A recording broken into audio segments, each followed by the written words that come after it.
کریں. کوئی کہتا ہے ٹینشن ہو تو نشہ کر لیا کرے.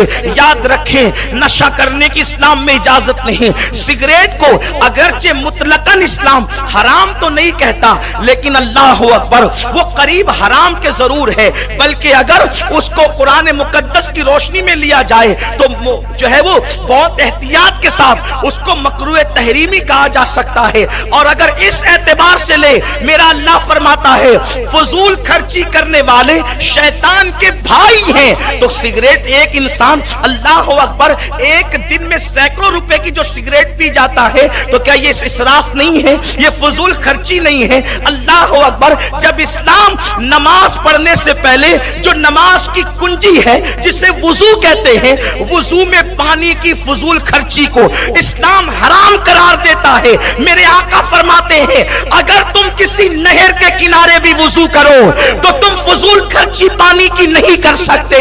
پانی بچانے کا نعرہ دنیا آج دے رہی ہے. نبیوں کے امام نے 1450 سال پہلے پانی بچانے کا نعرہ عطا فرمایا ہے. میرے پیارے آقا علیہ السلام کے دیوانوں, دنیا کو جہاں 1450 سال کے بعد ہوش آتا ہے, اسلام 1450 سال پہلے وہ مہم چلا چکا ہوتا ہے.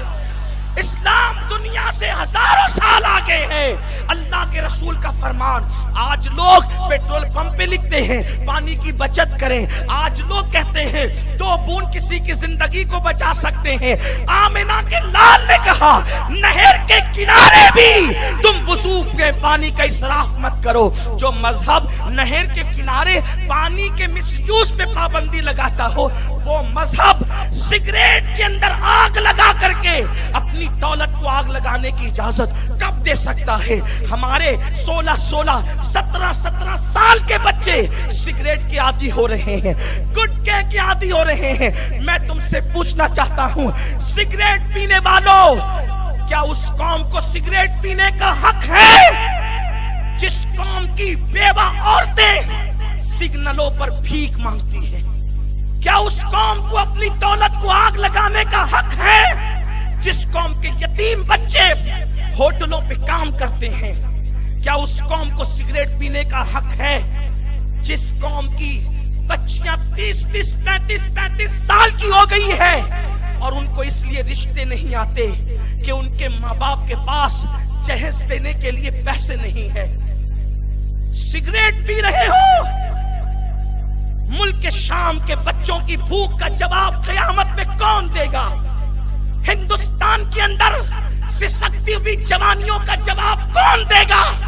جو راتوں کو 30-35 سالہ جوان لڑکیاں جب اپنے بستروں پہ سسکیاں لیتی ہوگی, وہ ایک ایک سسکی اس امت کے ہر جوان پہ قرض ہے اور رب کی بارگاہ میں ان سسکیوں کا تمہیں جواب دینا ہوگا.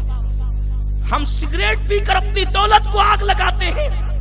مذہب اسلام تو یہ کہتا ہے کہ اگر 2 لقمے کم کھا سکتے ہو تو کھاؤ, اور وہ 2 لقمے کسی بھوکے کے منہ میں ڈال دو تو وہ تمہارے لیے قیامت کے دن نجات کا ذریعہ بن جائے. جو مذہب تمہیں 2 لقمے کم اس لیے کھانے کا حکم دیتا ہے کہ وہ کسی غریب کے منہ میں جائے تو تمہارے لیے نجات کا ذریعہ بن جائے, سگریٹ کا فائدہ کیا ہے؟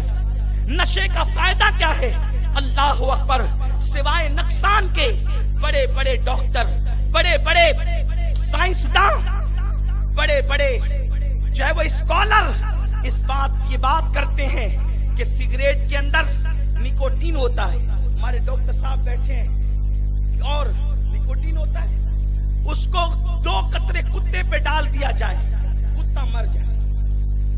2 قطرے کتے پہ ڈال دیا جائے, کتا مر جائے. تم زہر حلق میں لے رہے ہو, دھوئیں کے طور پہ اڑا رہے ہو. کیا ہو گیا میری قوم کو؟ اور اپنی جوانی کو تباہ کر رہے ہو.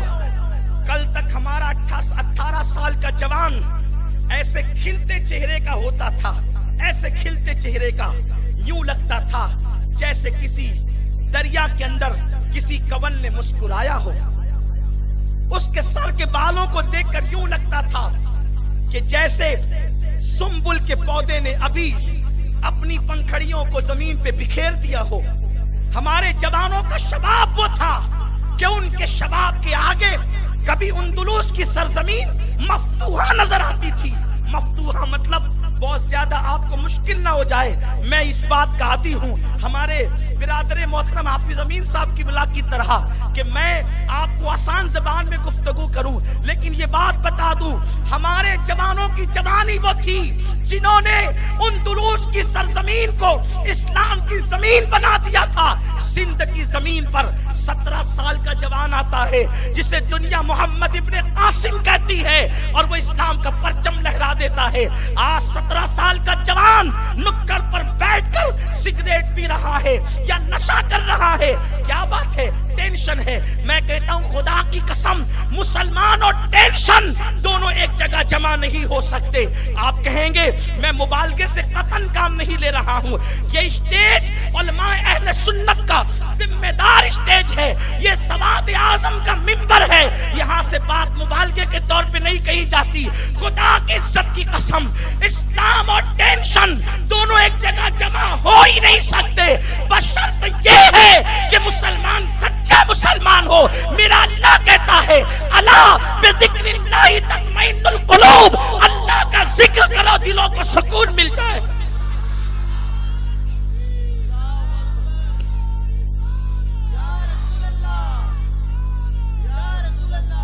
نشے میں سکون نہیں ہے.